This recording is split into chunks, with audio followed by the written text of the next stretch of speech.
A two I প্রকল্পের নামে প্রায় ১,০০০ কোটি টাকা আত্মসাতের অভিযোগ অনুসন্ধানে রাজধানীর কারওয়ান বাজারের আইসিটি টাওয়ারে অভিযান পরিচালনা করছে দুর্নীতি দমন কমিশন দুদকের একটি দল। সেখানে আছেন আমাদের সহকর্মী আরিফুল ইসলাম। আমরা সরাসরি চলে যাচ্ছি সেখানে।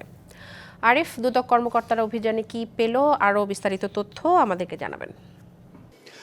দিশা, মূলত হচ্ছে এটুআই প্রকল্পের অধীনে প্রায় ১,০০০ কোটি টাকা আত্মসাতের অভিযোগ অনুসন্ধানে নেমেছে দুদক। সেটা হচ্ছে আগারগাঁও যে আইসিটি টাওয়ার রয়েছে, সেই আইসিটি টাওয়ারে এটুআই যে কার্যালয়, সেখানে কিন্তু তারা সকাল থেকেই তারা এই অভিযানে নেমেছে।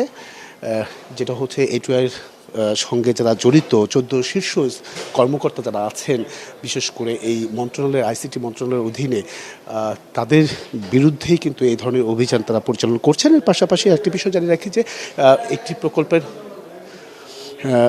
এই প্রকল্পের অধীনে মূলত হচ্ছে একটি প্রকল্পের প্রায় ৮৫০ কোটি টাকা আত্মসাতের অভিযোগ রয়েছে। আর এই এটুআই প্রকল্পের যে কাজগুলো হয়ে থাকে, সেটা হচ্ছে যে ডেভেলপমেন্টের কাজ, এর পাশাপাশি প্রচার প্রচারণার যে কাজগুলো আছে সেই কাজগুলো।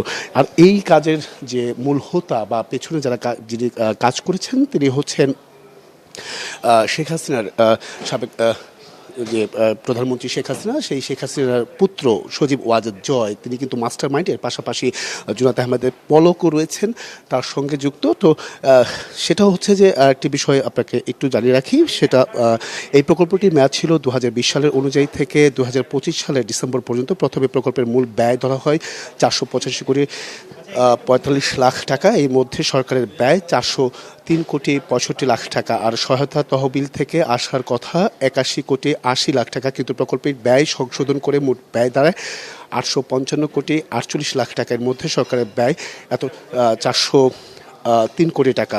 মাঠের অলরাউন্ডার আমি, আর ঘরের allrounder Tylox. Tylox toilet cleaner, clean মানেই টাইলক্স। ৬৫ লাখ থেকে বেড়ে ৫৫৩ কোটি ৬৫ লাখ টাকা হয়। আর সহায়তা থেকে আসা হয় ব্যয় হয় যেটা, সেটা হচ্ছে ৮১ কোটি ৮০ লাখ থেকে বেড়ে ৩০১ কোটি টাকা ১ কোটি ৮৩ লাখ টাকা দাঁড়ায়। খোঁজেন জানেন যে এই সহায়তা এখানে দুদকের কর্মকর্তারা আছেন। এখন পর্যন্ত এই প্রকল্পের যে নথি, সেই নথি তারা দেখছেন যে কার কতটুকু অভিযোগ রয়েছে সেই বিষয়টা। এই যে আমি একটু কথা বলতে চাই, যদি আজকের যে অভিযানটা পরিচালনা করছেন, একটু বলবেন যে এখন পর্যন্ত কি কি পেলেন?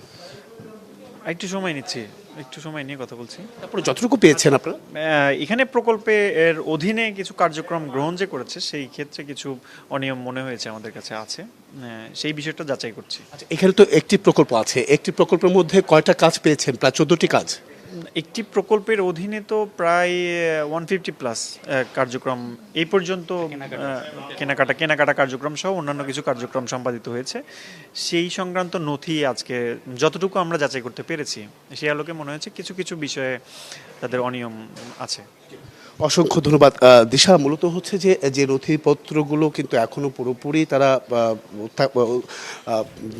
চেক করতে পারেনি, বা পরবর্তীতে হয়তো বা সংবাদ সম্মেলনের মাধ্যমে আরও বিস্তারিত জানানোর চেষ্টা করবো। তো এই ছিল এখান থেকে সবশেষ। দিশা, বিস্তারিত জানানোর জন্য আরিফ, আপনাকে অসংখ্য ধন্যবাদ।